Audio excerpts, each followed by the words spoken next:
Saya berkali-kali matur ya. Mukjizat itu penting ya, tapi tidak sepenting logika kalimah thayyibah. Saya ulang lagi ya. Mukjizat itu penting, tapi tidak sepenting logika atau akal menyangkut absolutisme kebenaran hakiki. Jadi disebut kalimah thayyibah. Napa kalimah napa? Thayyibah atau kalimatam baqiyah, kalimat sing napa? Abadi. Karena kalau Rasul itu selalu mengandalkan mukjizat, itu resikonya tinggi sekali. Satu, resiko bahwa mukjizat hanya disaksikan oleh orang yang hadir saat itu. Pokoknya rungokno wae, ngomong sesuai paham.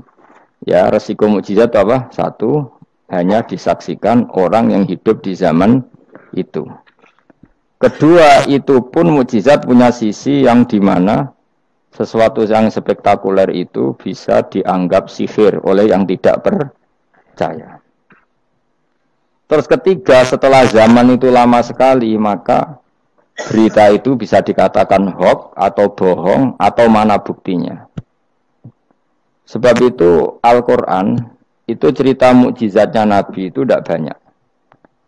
Soal kue muni akeh itu mergo kue nganggur, jadi terus seneng hal-hal yang spektakuler. Jadi ku bawaan wong nganggur, bawaan ora iso mikir, bawaan semi-semi uteke cek kafir. Jadi iman wae butuh mukjizat. Sebetulnya kebutuhan itu naif. Kalau terangno ya. Kowe nak paham iki tak jamin wis. Paling pokoke dadi wali ndek-ndekan napa? Wali ndek. Wali dedekan iku yes. Angger wong mukmin nggih napa? Wali dhewe kita. Tapi yo ndek-ndekan ge coba ngono kaya Syekh Abdul Qadir, Abdul Hasan Asadili, Abdul Al-Haddad, wali wah itu maknane loro. Nak wali tenan kok Said Abdul Haddad wong sing dikasih Allah, paham nggih? Tapi nak ana dawuh ning Ihya kullu mukminin wali wah saben-saben wong mukmin iku wali wah maknane wali wong sing disakeni Allah, paham nggih? Dados maknane loro. Kuwi makna sing ndi? Sing pertama sing kedua? Oh? Ya pancen tenan, setiap orang mukmin itu walinya Allah, tapi maknane piye? Sing disakeni kok dikasih dhuwur temen. Sing disakeni. Lha iku sing kowe mlebu ayat Allahu waliyul ladzina amanu. Iku nak wali tenan dimaknani kekasih Allah, lah nak wali kaya kowe wong sing disakeni Allah. Sampeyan tak warai iman sing bener. Rungokno tenan ya. Saya itu tidak punya obsesi apa di dunia kecuali saya ingin membawa kalimat thayyibah secara benar. Begini misalnya. 1 ditambah 1 berapa? Enggak jawab ya. Orang wes paut lah, paut cek TK. Sementing imannya bener. 1 tambah 1 apa? 2. Ketika kamu jawab 2 itu butuh yang membawa kebenaran itu punya mukjizat apa enggak? Enggak kan? Karena 1 tambah 1 2 itu kebenaran yang absolut. Sehingga kita ditawarin hadiah maupun tidak ya tetap bilang 2. Baik yang membawa mukjizat apa enggak kita tetap bilang apa? 2. Makanya sebetulnya minta mukjizat itu masalah. Saya andaikan menyaksikan mukjizatnya Nabi rembulan itu terbelah. Andaikan saya menyaksikan mukjizatnya Nabi Musa laut merah terbelah. Saya tidak akan tambah iman saya. Karena iman itu sesuatu yang absolut. Yang enggak butuh legitimasi mukjizat. Sehingga minta mukjizat itu dari awal sudah masalah menurut Quran. Mungkin ilmu ini agak aneh bagi kalian karena kalian ini sudah punya utek-utek elek. Utek elek itu ya utek elek. Makanya harus tobat. Misalnya ana wong ayu. Iku ayu ta ora? Secara objektif ayu. Terus kowe mendingan ora roh rasane, tarane elek wae. Lah itu kira-kira uteke sampean begitu. Itu bahaya utek seperti itu harus ditobatkan, diruat. Cara wong Jogja diruat. Ning gone gunung, ning gone segara kidul, ning gone endi ku? Nggon ruat ku endi, Mas? Kowe tau tak ruat? Ning ndi? Ning watu apa? Kula nate mriko ping ruat Mustofa ra gelem sirik direne. Nek gelem ren tak ruat, biayai, paling tak piro? Kembang sak taman ya. Golekno ning pasar kembang. Tapi ora sarkem, pasar kembang tenan. Pasar kembang tenan, sini pasar iki lho maksudku. Pikirane kok ndak kamu tak latih iman secara benar, betul ini. Saya ndak main-main ya. Saya sampai ketemu Allah bertanggung jawab. Enggak tak latih. Iman sebenarnya hal yang mudah, sangat mudah. 1 ditambah 1 itu berapa? 2. Kamu mengatakan 2 itu nunggu dikasih hadiah yang bedei apa enggak? Enggak. Lalu menunggu diancam apa enggak? Kalau udah bilang 2 tak bunuh, enggak kan? Karena kebenaran yang absolut. Lah, Allah sebagai Tuhan itu kebenaran yang absolut apa enggak? Absolut. Sehingga harusnya Allah andekan tidak bikin surga pun kita tetap bilang Allah Tuhan. Allah tidak nakut-nakuti dengan neraka pun kita tetap bilang Allah itu Tuhan. Dan yang mengajarkan bahwa Allah Tuhan yaitu Rasulullah Muhammad nggak perlu bawa mukjizat yang spektakuler. Sehingga mukjizat itu masalah. Makanya tidak ada imannya sahabat karena mukjizat. Abu Bakar iman dengan kesadaran, Umar iman dengan semua khiyarus sahabat iman itu dengan kesadaran. Mukjizat itu hanya diminta orang-orang aneh-aneh, iku kafir-kafir elek, muni wa qalu lan nu'mina laka hatta tafjura lana minal ardi yambu'a. Jadi mukjizat itu diminta orang sing aneh-aneh, sing brengkel ya. Terus ya itu tadi seperti tadi, 1 tambah 1 berapa anak-anak? Ya sebetulnya 2, tapi kalau nggak dikasih papa tak jawab 5. Kalau kamu ingin iman masuk surga, utek kamu ijek kok catekan. Nanti ke swarga Gusti jenengan tak arani pangeran. Nah ora serah pangeran. Maka ini absurd, suatu yang absurd, yang buruk sekali. Sehingga orang-orang soleh pun, soleh-soleh kayak kue ini kan soleh amatir. Orang-orang soleh amatir seperti ini itu masih nanti digojlok sama pangeran di mahsyar, ditanya begini sama Allah. Dan saya hafal hadis qudsinya. Ayo kamu ingin keluar dari Islam amatir apa tetap begini saja? Keluar. Keluar kudu ngrungokno ngaji. Laulam akhluk jannatan wala naron. Ini kata Allah dalam hadis qudsi. Alam akun ahlan an uto'a. Saya masih hafal teksnya seperti itu. Kalau saja saya tidak menciptakan surga dan neraka, apa saya sebagai Tuhan itu gak layak kamu taati? Jadi ketika orang-orang soleh amatir kayak kue ning dunya sujud Gusti, darane aku pangeran nggih Gusti. Opae napa? Swarga Gusti. Pas wis kowe pede ape mlebu swarga pangeran takok, umpama aku ora gawe swarga, aku tetep arani pangeran ta ora? Terus kowe mulih Budi Gusti ya, daran jenengan pangeran itu yang penting swargane, mboten jenengane pangeran. Oh neraka. Karena kita bilang 1 ditambah 1 saja 2 tanpa presentasi yang membedai atau yang uji memberi hadiah atau tidak. Karena kita bilang 2 hanya butuh kewarasan, apa? Nak kowe waras ya darani. Maka orang-orang pilihan itu malu kalau minta surga. Karena Allah tetap Tuhan. Andekan nggak menciptakan surga maupun neraka. Makanya andekan saya tidak menciptakan surga dan neraka, apakah saya tetap tidak Tuhan? Tentu tetap sebagai Tuhan. Di sini dibutuhkan iman yang kuat sehingga kita ada amatiran seperti ini. Ngapalo Quran yang mergono bonus umroh. Itu apa-apaan. Seneng Quran kok ngenteni rangsangan bonus. Kuliah gratis.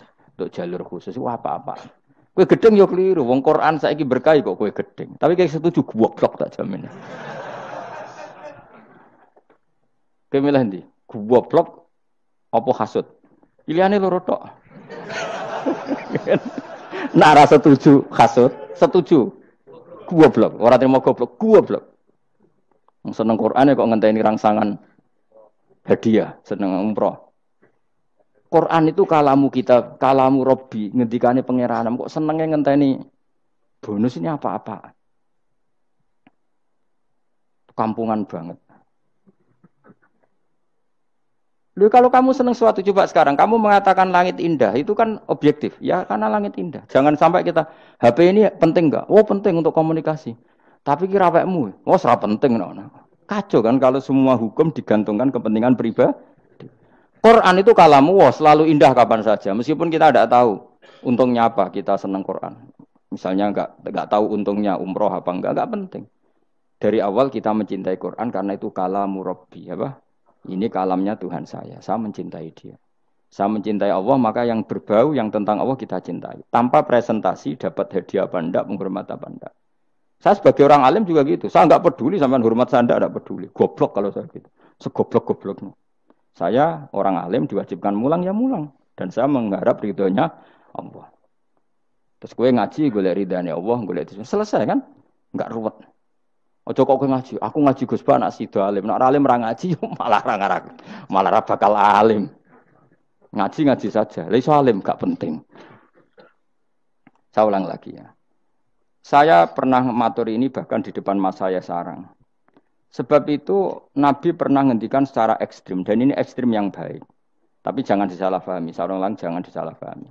Nabi pernah ngendikan gini, "Mangqala la ilaha illallah dakhalal jannah." Terus ada sahabat tanya, "Wa in zana wa in saraka yarqal wa in zana wa in saraka." Siapapun yang meyakini la ilaha illallah maka dia suatu saat pasti masuk surga. Meskipun pernah zina, pernah maling. Iya, kata Nabi, meskipun pernah zina dan pernah maling.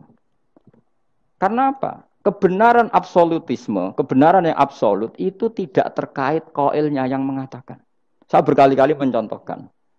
Saya ketemu lonte di Indonesia atau di Mesir, siapa saja, atau bandar narkoba, atau siapa saja. Tak tanya, 1 tambah 1 berapa? Kira-kira lonte jawab berapa? Tidak, jawab saja, biar sampean pinter. 2. Bandar narkoba ditanya jawab berapa? 2. Yang di penjara KPK jawab berapa? 2. Kemudian ada rektor Al-Azhar tak tanya, 1 tambah 1 berapa Pak Rektor?